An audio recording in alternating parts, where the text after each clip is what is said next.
السلام علیکم ورحمۃ اللہ وبرکاتہ۔ میرے پیارے آقا علیہ الصلوۃ والتسلیم کے پیارے دیوانوں، خاتون جنت حضرت فاطمہ الزہرا رضی اللہ تعالی عنہا کی کنیزوں، گلدستہ سیرت النبی صلی اللہ علیہ وسلم کے 28ویں درس میں آپ تمام کا استقبال ہے۔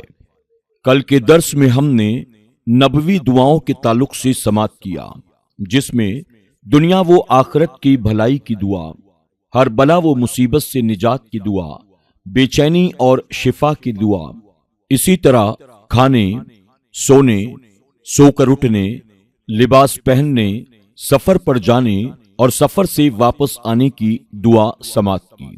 ساتھ ہی ہم نے نبی اور رسول کے تعلق سے بھی کچھ باتیں سماعت کی۔ انشاءاللہ آج اسی باب سے ہم مزید کچھ باتیں سماعت کریں گے۔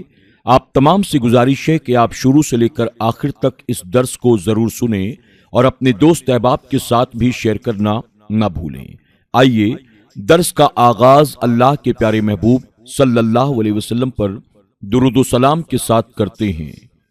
الصلاۃ والسلام علیک یا رسول اللہ، الصلاۃ والسلام علیک یا حبیب اللہ، الصلاۃ والسلام علیک یا نبی اللہ، وعلی آلک واصحابک یا نور اللہ، صلی اللہ تعالی علیہ وسلم۔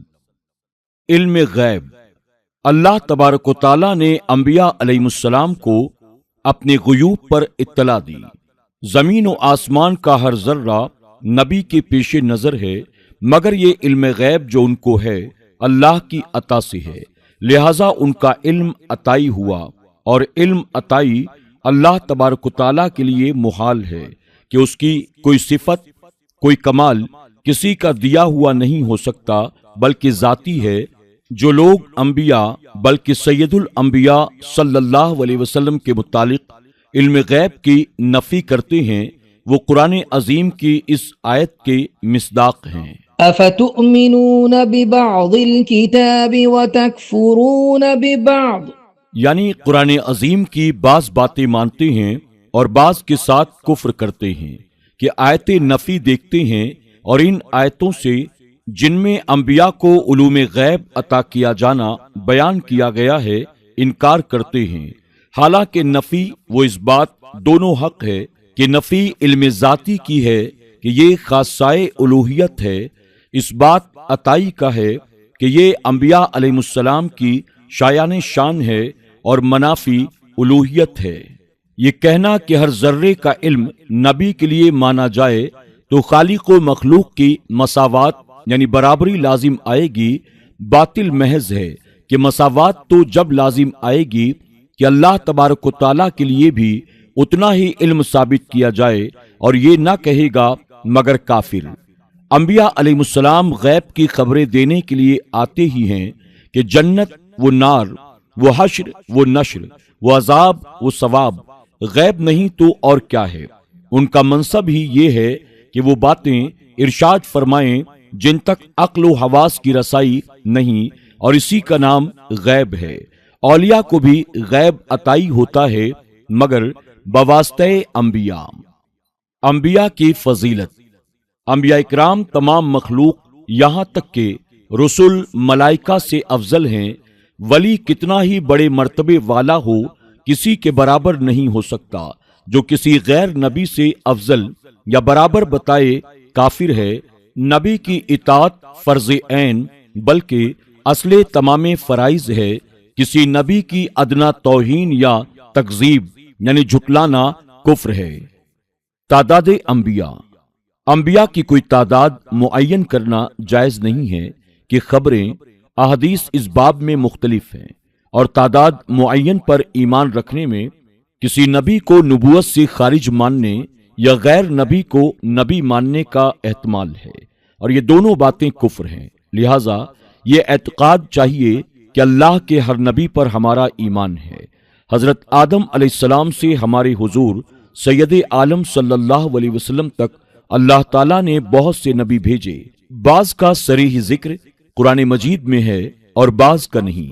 جن کے اسماء طیبہ بالتصریح قرآن مجید میں ہیں وہ یہ ہیں: حضرت آدم علیہ السلام، حضرت نوح علیہ السلام، حضرت ابراہیم علیہ السلام، حضرت اسماعیل علیہ السلام، حضرت اسحاق علیہ السلام، حضرت یعقوب علیہ السلام، حضرت یوسف علیہ السلام، حضرت موسیٰ علیہ السلام، حضرت ہارون علیہ السلام، حضرت شعیب علیہ السلام، حضرت لوط علیہ السلام، حضرت ہود علیہ السلام، حضرت داؤد علیہ السلام، حضرت سلیمان علیہ السلام، حضرت ایوب علیہ السلام، حضرت الیاس علیہ السلام، حضرت یسع علیہ السلام، حضرت زکریا علیہ السلام، حضرت یحییٰ علیہ السلام، حضرت عیسیٰ علیہ السلام، حضرت یونس علیہ السلام، حضرت ادریس علیہ السلام، حضرت ذوالکفل علیہ السلام، حضرت صالح علیہ السلام، حضور سید المرسلین محمد الرسول اللہ صلی اللہ علیہ وسلم۔ سب سے پہلے نبی حضرت آدم علیہ السلام ہوئے اور سب میں پہلے رسول جو کفار پر بھیجے گئے حضرت نوح علیہ السلام ہیں۔ درجات انبیاء، نبیوں کے مختلف درجات ہیں، بعض کو بعض پر فضیلت ہے، اور سب میں افضل ہمارے آقا و مولا سید المرسلین صلی اللہ علیہ وسلم ہیں۔ حضور صلی اللہ علیہ وسلم کے بعد سب سے بڑا مرتبہ حضرت ابراہیم خلیل اللہ کا ہے، پھر حضرت موسیٰ علیہ السلام، پھر حضرت عیسیٰ علیہ السلام اور حضرت نوح علیہ السلام۔ ان حضرات کو مرسلین اولو العزم کہتے ہیں، اور یہ پانچوں حضرات باقی تمام انبیاء و مرسلین، انس و ملک و جن و جمیع مخلوقات الہی سے افضل ہیں، جس طرح حضور اکرم صلی اللہ علیہ وسلم تمام رسولوں کے سردار اور سب سے افضل ہیں۔ بلا شبہ حضور کے صدقے میں حضور کی امت تمام امتوں سے افضل ہے۔ انبیاء اللہ عز و جل کے حضور عظیم وجاہت و عزت والے ہیں، ان کو اللہ تعالیٰ کے نزدیک معاذ اللہ چوڑے چمار کے مثل کہنا کھلی گستاخی اور کلمہ کفر ہے۔ حیات انبیاء، انبیاء علیہ السلام اپنی اپنی قبروں میں اسی طرح بحیات حقیقی زندہ ہیں جیسے دنیا میں تھے، کھاتے پیتے ہیں، جہاں چاہیں آتے جاتے ہیں۔ وعدہ الہیہ کے لیے ایک آن کو ان پر موت طاری ہوئی، پھر بدستور زندہ ہو گئے۔ حدیث شریف میں ہے: إن الله حرم على الأرض أن تأكل أجساد الأنبياء فنبي الله حي يرزق۔ بے شک اللہ تعالیٰ نے زمین پر حرام فرما دیا ہے کہ وہ انبیاء کے جسموں کو کھائیں، تو اللہ کے نبی زندہ ہیں اور روزی دیے جاتے ہیں۔ مشکات شریف۔ ان کی حیات شہداء سے بہت عرفہ و اعلیٰ ہے۔ شہید کا ترکہ تقسیم ہوگا، اس کی بیوی بعد عدت نکاح کر سکتی ہے، بخلاف انبیاء علیہ السلام کے وہاں یہ جائز نہیں۔ ضروری نوٹ: انبیاء اکرام علیہ السلام سے جو لغزشیں واقع ہوئی ہیں، ان کا ذکر تلاوت قرآن اور روایت حدیث کے سوا حرام اور سخت حرام ہے۔ اوروں کو ان سرکاروں میں لب کشائی کی کیا مجال۔ مولا تبارک و تعالیٰ ان کا مالک ہے، جس محل پر جس طرح چاہے تعبیر فرمائے۔ وہ اس کے پیارے بندے ہیں، اپنے رب کے لیے جس قدر چاہیں تواضع فرمائیں۔ دوسرا، ان کلمات کو سند نہیں بنا سکتا، اور خود ان کا اطلاق کرے گا تو مردود بارگاہ ہوگا۔ پھر ان کے یہ افعال جن کو لغزش سے تعبیر کیا جائے، ہزارہ حکم و مصالح پر مبنی، ہزارہ فوائد و برکات کے مضمر ہوتے ہیں۔ ایک لغزش آدم علیہ السلام کو دیکھیے، اگر وہ نہ ہوتی جنت سے نہ اترتے، دنیا آباد نہ ہوتی، نہ کتابیں اترتی، نہ رسول آتے، نہ جہاد ہوتے، لاکھوں کروڑوں مصوبات کے دروازے بند رہتے۔ ان سب کا فتح باب ایک لغزش آدم کا نتیجہ مبارکہ و ثمرہ طیبہ ہے۔ بالجملہ انبیاء علیہ السلام کی لغزشیں من و تو کے شمار میں ہیں، صدیقین کی حسنات سے افضل و اعلیٰ ہیں۔ حسنات الابرار سیئات المقربین۔ عقائد مخصوصہ بخاتم الانبیاء صلی اللہ علیہ وسلم۔ سب سے پہلے مرتبہ نبوت حضور صلی اللہ علیہ وسلم کو ملا۔ روز میثاق تمام انبیاء سے حضور پر ایمان لانے اور حضور کی نصرت کرنے کا عہد لیا گیا، اور اسی شرط پر یہ منصب اعظم ان کو دیا گیا۔ حضور نبی الانبیاء ہیں اور تمام انبیاء کرام حضور صلی اللہ علیہ وسلم کے امتی ہیں۔ سب نے اپنے اپنے عہد کریم میں حضور صلی اللہ علیہ وسلم کی نیابت میں کام کیا۔ اللہ تبارک و تعالیٰ نے حضور صلی اللہ علیہ وسلم کو اپنی ذات کا مظہر بنایا اور حضور کے نور سے تمام عالم کو منور فرمایا، اور انبیاء کی بعثت خاص کسی ایک قوم کی طرف ہوئی۔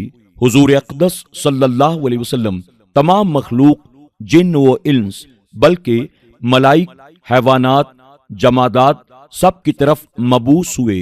جس طرح انسان کے ذمے حضور اکرم صلی اللہ علیہ وسلم کی اطاعت فرض ہے، یوں ہی ہر مخلوق پر حضور اکرم صلی اللہ علیہ وسلم کی فرمانبرداری ضروری ہے۔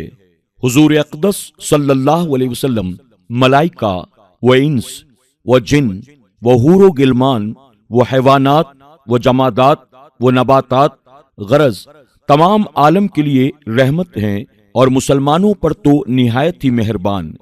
فرمانے خداوندی ہے، وما أرسلناك إلا رحمة للعالمين، اور ہم نے تمہیں نہ بھیجا مگر رحمت سارے جہان کے لیے۔ سورہ انبیاء آیت نمبر 107۔ دوسرے مقام پر لقد جاءكم رسول من أنفسكم عزيز عليه ما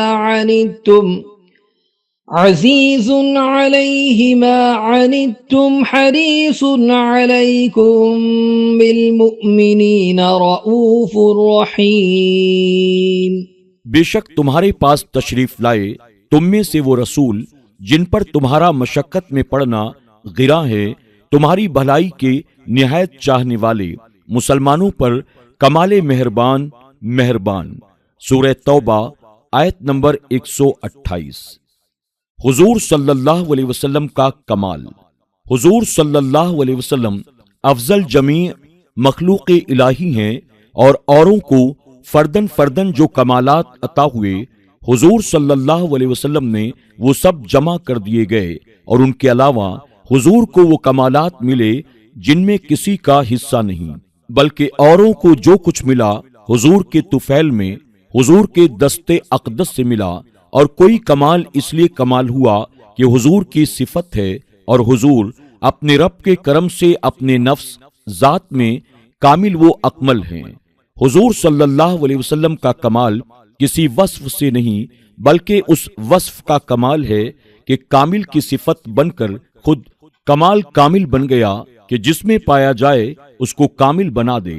محال ہے کہ کوئی حضور صلی اللہ علیہ وسلم کا مثل ہو جو کسی صفت خاصہ میں کسی کو حضور صلی اللہ علیہ وسلم کا مثل بتائے، گمراہ یا کافر ہے۔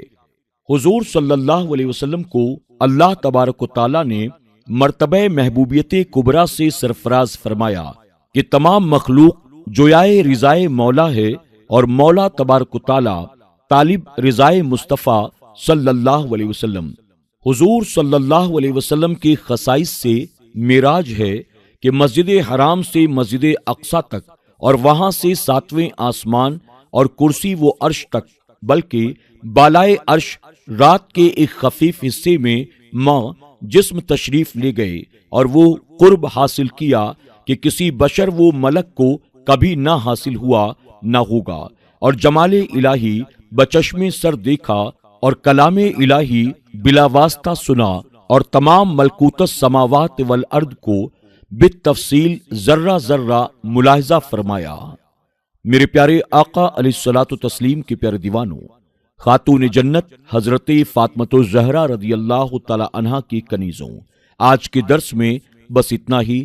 انشاءاللہ مزید کچھ باتیں اسی باب سے ہم کل کے درس میں سماعت فرمائیں گے، جس میں حضور اکرم صلی اللہ علیہ وسلم کی شفاعت، آپ کے اختیارات، ختم نبوت اور تمام دیگر چیزوں کا ذکر ہوگا۔ آپ تمام سے گزارش ہے کہ اس درس کو آپ خود بھی سنیں، اپنے دوست احباب کے ساتھ شیئر کرنا نہ بھولیں۔ السلام علیکم ورحمۃ اللہ وبرکاتہ۔